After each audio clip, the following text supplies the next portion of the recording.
స్వర్ణ దేవాలయం అంటే అమృత్సర్ గురుద్వారా గుర్తుకు వస్తుంది.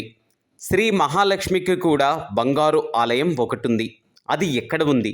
ఆ స్వర్ణ దేవాలయ విశేషాలు ప్రతి ఒక్కరూ తెలుసుకోవాల్సిన అవసరం, ఆవశ్యకత ఎంతైనా ఉంది. తమిళనాడులోని శ్రీపురంలో కొలువైన శ్రీ లక్ష్మీనారాయణి అమ్మవారి ఆలయం 100 ఎకరాల విస్తీర్ణం, 1500 కిలోల బంగారం, 400 మంది శిల్పులు, 6 ఏళ్ల నిరంతర శ్రమ, సుమారు 600 కోట్ల రూపాయలు వెచ్చించి నిర్మించిన దేవాలయం శ్రీ లక్ష్మీనారాయణి అమ్మవారి స్వర్ణ దేవాలయం. ఆలయ నిర్మాణంలో స్తంభాలకు శిల్పులు రాగి తాపడం చేశారు. ఆ తరువాత దానిపై బంగారు రేకుల్ని 9 పొరల్లో వేసి శిల్పాలను తీర్చిదిద్దారు. అమ్మవారి విగ్రహాన్ని మాత్రం గ్రానైట్తోనే రూపొందించి బంగారు తొడుగుతో అలంకరించారు.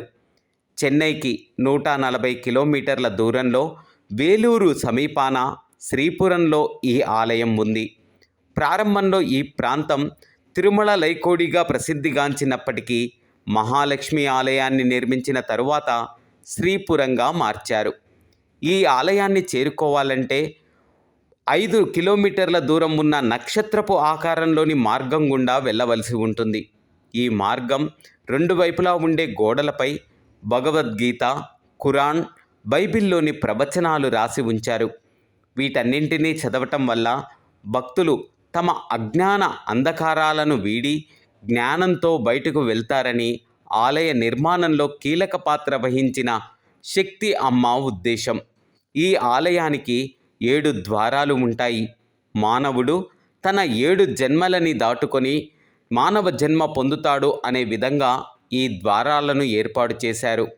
వజ్రాలు, వైడూర్యాలు, ముత్యాలు, ప్లాటినంతో రూపొందించిన నగలు, స్వర్ణ కవచాలు, క్రియేటింగ్తో స్వర్ణ తామరపై ఆసీనమైన శ్రీ మహాలక్ష్మి దర్శనమిస్తుంది.